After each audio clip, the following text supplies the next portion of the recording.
আপনি আমি সম্মান খোঁজ করছি, অথচ আমরা সমাজে সম্মানিত হচ্ছি না। নেপথ্যের কারণটা আপনার আমার জানা নেই। কারণটা জানা অতীব জরুরি নাকি?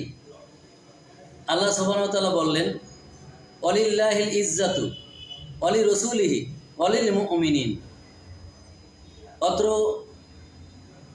আয়াতের কারিমাটুকু সূরা আল মুনাফিকুনের ৮ নম্বর আয়াত থেকে নেয়া, রুকু নাম্বার ১, পারা নাম্বার ২৮। আল্লাহ এখানে বললেন সম্মান ও মর্যাদা কেবল আল্লাহ সুবহানাহু ওয়া তাআলা, রাসূল ও মুমিনের জন্য। আমি কথাটা আবারও বলছি, আল্লাহ বলছেন সম্মান ও মর্যাদা কেবলমাত্র আল্লাহ তাআলা, তার রাসূল এবং মুমিনের জন্য। এখন সম্মানের মর্যাদা রাখছে আল্লাহ, রাসূল এবং মুমিনের জন্য। আমরা যদি মুমিন হতাম তাহলে অবশ্যই আমরা সম্মানের মর্যাদা পেতাম। আমরা পথে ঘাটে চলতে উঠতে বসতে কেন বেইজ্জতি হই? কারণ আমরা কোরআনের আয়াতে উপলব্ধি করছি না, কোরআনের সোহবতে নাই।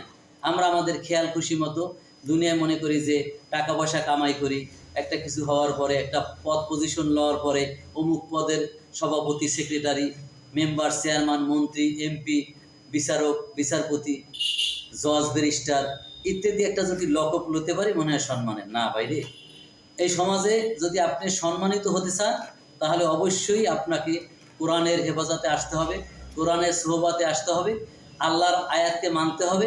তাহলেই দেখবেন আপনার সম্মানের মর্যাদা আল্লাহ কোনখানে পৌঁছে দেয়। আশা করি এই সংক্ষিপ্ত কথাটা আপনারা বুঝতে পারছেন। আসসালামু আলাইকুম ওয়া রাহমাতুল্লাহি ওয়া বারাকাতুহু।